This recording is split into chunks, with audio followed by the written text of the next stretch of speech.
Hello mga kasisi, itago nyo na lang ako sa pangalang Mark. May nakakabata akong kapatid, 8 taong gulang. Tahimik, medyo makulit pero mabait na bata. Akala ko dati simpleng kulit lang ang dala niya sa araw-araw. Hindi ko alam.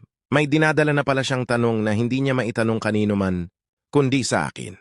Gabi noon, pareho kaming nanood ng pelikula. Tapos habang naka-off na ang ilaw, humiga siya sa tabi ko. Sa kamahina niyang sinabi, "Kuya, galit ba si Papa sa akin? Bakit parang iba siya kapag ako ang kausap niya?" Tumigil ang mundo ko.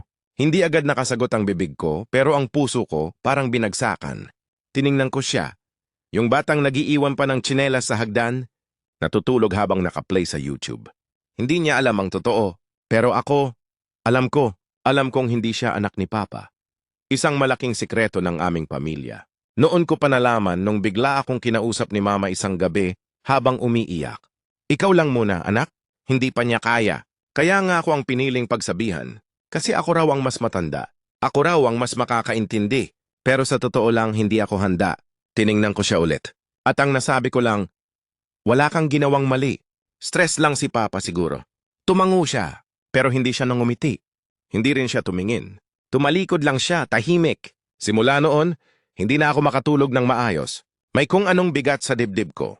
Kinausap ko si Mama ulit. Sabi niya, huwag ko raw sabihin. Baka raw masira ang loob ng kapatid ko. Baka raw magkalamat silang mag-ama. Pero kasisi, hindi ba unti-unti na rin siyang nasisira? Araw-araw ko siyang nakikita. Pinipilit maging okay. Laging nakikiramdam, laging nag-a-adjust.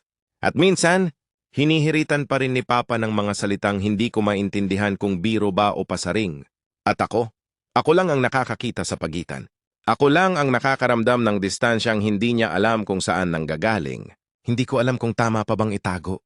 Hindi ko rin alam kung kailan ang tamang panahon.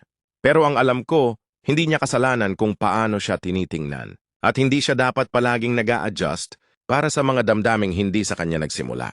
Sana hindi ko nalaman. Sana hindi siya nagtanong. Sana hindi siya nasasaktan sa mga tanong na hindi niya kayang sagutin mag-isa. Kaya ngayon, ako na lang ang dumadala sa tanong niya, sa lihim nila, sa bigat naming tatlo,